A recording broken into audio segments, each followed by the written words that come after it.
देखा तुमने? देखा, जब मैं पहले ये बोलती थी कि तुम्हारी तनख्वाह से हमारा गुजारा नहीं है, तब तो सबको बहुत बुरा लगता था। अब अपने भाई को देखो, अपनी बीवी के चक्कर में घर का बंटवारा करने की बातें कर रहा है। हाँ तो कर ले, उसकी मर्जी है, उसने मुझसे थोड़ी मांगा। अगर वो उनकी फरमाइशें पूरी कर सकता है तो कर ले, उसकी मर्जी। तुमसे कहाँ मांगेगा वो? हैसियत है तुम्हारी कि तुम कुछ कर सको? वो एक छोटा सा पौधा था, उसको तुमने पानी दिया, बड़ा किया, दरख्त बनाया, मगर जब छांव देने का वक्त आया तो उसने तो रुख ही बदल लिया और आज अम्मी को भी साथ ले जाने की बात कर रहा है, जैसे माँ तो मुझसे फुसी की है। मैं नहीं जाने दूंगा उसको अम्मी के साथ। अच्छा, तो तुम रोक सकोगे? क्यों? वो मेरी माँ नहीं है? माँ है, मगर उनकी जरूरत का खर्च हारून उठाता है। तुमसे तो मेरी जरूरत पूरी नहीं होती। हारून चला गया तो ये घर कौन चलाएगा, उसकी फिक्र करो पहले। अम्मी की पड़ी है तुम्हें। अम्मी जैसे कि हारून की ऐशो इशरत की जिंदगी छोड़ के तुम्हारे साथ रह लेंगी?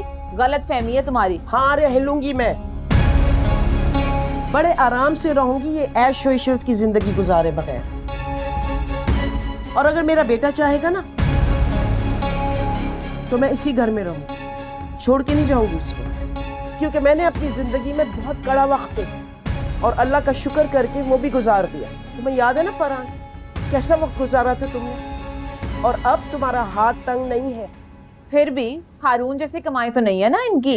अरे तुम बार बार क्यों बड़े भाई के सामने छोटे भाई का जिक्र करती हो? बदगुमानी और नफरत फैला रही हो तुम। और फरहान ने अगर जिम्मेदारी ना उठाई होती ना तो आज हारून कुछ भी ना होता। और मेरा बेटा हारून वो इतना एहसान फरामोश नहीं है कि अपने भाई की नेकी भुला दे। हारून तो नहीं सोचता अम्मी। अंबर, लेकिन अम्मी वो तो खुद ही ये चाहता है कि अलग हो जाए। तुम जानते हो ना राशिद और मुमताज किस किस्म की जिंदगी गुजार रहे, किस तकलीफ से गुजर रहे हैं वो। और अल्लाह ने आज तुम्हें बेटी दी होती ना तब तुम्हें भी समझ में आता। बस यही कसर रह गई थी। हमेशा इन्होंने मेरी पीठ पीछे मुझे बेऔलादी का ताना दिया है। आज आपने ये भी कसर पूरी कर दी कि मेरे मुंह पे मुझे ताना दे रही है। हाय अल्लाह, ये क्या हो रहा है मेरे साथ?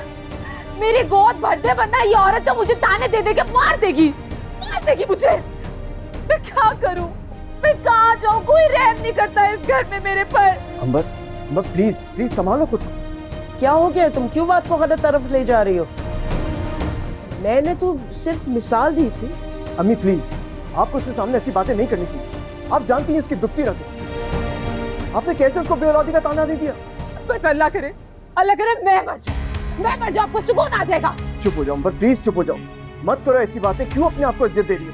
तो दुनिया कौन सा रुक रही है बातें करने से? तो दुनिया का काम ही है बातें करना।